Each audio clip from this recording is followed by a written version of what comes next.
May epekto sa produksyon ng itlog ang nararanasang init ng panahon. Ayon sa Department of Agriculture, ito ang dahilan kung bakit maliliit ang ibinibentang itlog ngayon sa mga pamilihan. Sinabi ni Assistant Secretary Arnel de Mesa na hirap talagang makapag-adjust ang mga layer pagdating ng summer season.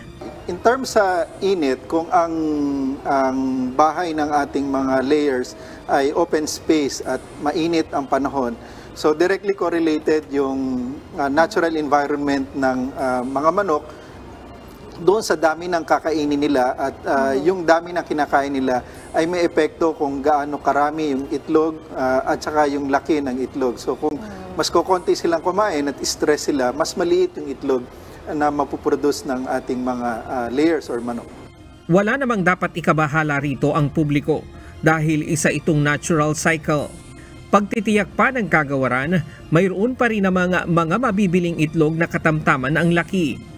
Hindi naman lahat ng bahay ng mga layers ay open space. Marami rin yung nag-adapt na noong merong artificial ventilation or tunnel ventilation. Kaya tuloy-tuloy pa rin yung production ng mga medium and large size ng eggs. So gusto ko rin idagdag na it's a natural cycle.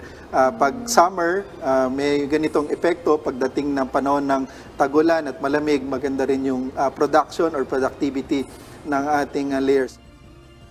Sa ngayon, naglalaro ang presyo ng itlog sa mga pamilihan sa pagitan ng 5 hanggang 9 na piso kada piraso, depende sa laki. Ryan Lacanlale, UNTV, News and Rescue.